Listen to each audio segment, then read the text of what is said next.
Ya. Assalamualaikum warahmatullahi wabarakatuh. Jadi kami dari kelompok 1 kimia kelas 11C akan menjelaskan dan melakukan percobaan tentang makanan yang mengandung bahan koloid. Langsung saja ke videonya. Koloid adalah jenis campuran heterogen yang terbentuk karena adanya dispersi suatu zat ke dalam zat lain yang dicampurkan. Dalam sistem koloid terdapat fase terdispersi dan medium pendispersi.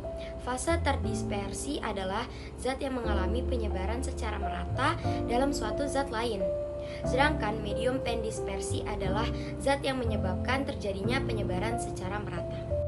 Kemudian jenis-jenis koloid. Jenis-jenis koloid terbagi menjadi 8. Yang pertama, sol padat. Sol padat memiliki fase terdispersi berupa padat dalam medium pendispersi padat pula.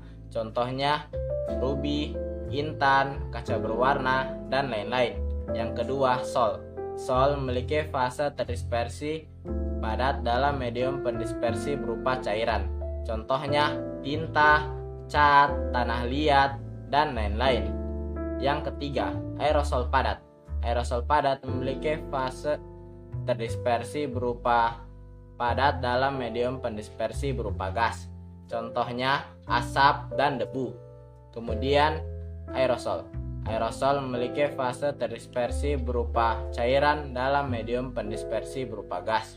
Contohnya semprotan spray, awan, kabut, dan lain-lain. Yang kelima, emulsi. Emulsi memiliki fase terdispersi berupa cairan dalam medium pendispersi berupa cairan pula. Contohnya susu, santan, mayonaise, dan lain-lain. Yang keenam, emulsi padat. Emulsi padat memiliki fase terdispersi berupa cairan dalam medium pendispersi berupa padatan. Contohnya keju, mentega, dan lain-lain. Kemudian yang ketujuh, buih padat. Buih padat memiliki fase terdispersi berupa gas dalam medium pendispersi berupa padat. Contohnya styrofoam, batu apung, spons, dan lain-lain.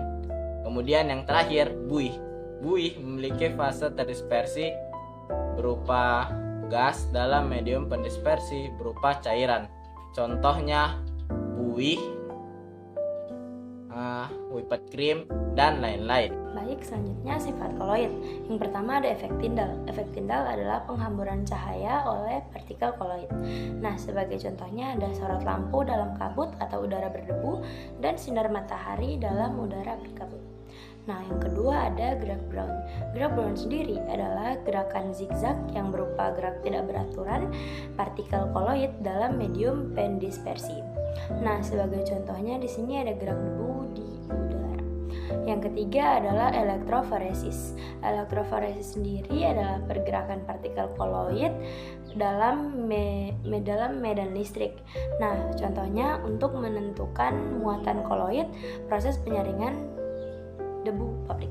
Yang keempat atau yang terakhir ada adsorpsi. Adsorpsi sendiri adalah penyerapan suatu zat di permukaan zat lain. Sebagai contohnya adalah pemutihan gula pasir, obat sakit perut, penjernihan air dengan tawas, pencelupan serat wol pada proses pewarnaan. Selanjutnya adalah sistem pembuatan koloid dan contohnya. Nah, yang pertama itu adalah cara kondensasi atau menggabungkan partikel kecil menjadi partikel yang lebih besar melalui reaksi. Yang pertama itu adalah reaksi redoks atau perubahan bilangan oksidasi. Contohnya itu seperti pembuatan sol belerang dengan mengalirkan gas H2S ke dalam larutan SO2. Selanjutnya itu adalah dekomposisi. Seperti namanya, dekomposisi adalah penguraian zat menjadi zat yang lebih sederhana. Contohnya seperti pembuatan sol AS2S3 dengan mengalirkan gas H2S ke dalam larutan arsenit. Selanjutnya adalah hidrolisis atau reaksi senyawa dengan air yang menghasilkan sol logam. Contohnya seperti pembuatan sol FeOH3 dengan mencampurkan larutan jenuh FeCl3 ke dalam larutan mendidih. Selanjutnya itu adalah cara dispersi atau memecah partikel besar menjadi partikel koloid melalui yang pertama itu adalah mekanik atau menggiling butiran kasar hingga halus, kemudian diaduk ke dalam medium pendispersi. Contohnya seperti pembuatan sol belerang dengan menggerus serbuk belerang bersama gula pasir lalu dicampur dengan air. Nah, selanjutnya itu adalah peptisasi atau memecah partikel besar dengan zat pemeptisasi. Contohnya seperti endapan AlOH3 dipeptisasi oleh AlCl3, endapan NiS oleh H2S, dan agar-agar dipeptisasi oleh air. Selanjutnya itu adalah busur Bredig atau pembuatan sol logam dengan arus listrik yang bertegangan tinggi melalui elektrod logam dalam air hingga terjadi loncatan bunga api.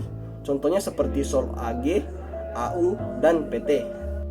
Produk makanan berbahan dasar koloid yang kelompok kami buat adalah mayonnaise. Mayonnaise termasuk dalam jenis koloid emulsi cair, yang dimana fase terdispersinya adalah cairan dalam medium pendispersi cairan, serta membutuhkan yang namanya zat pengemulsi.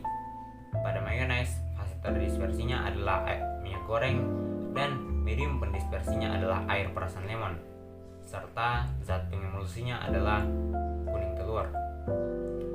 Pada mayonnaise, sistem pembuatan yang digunakan adalah dispersi melalui cara mekanik.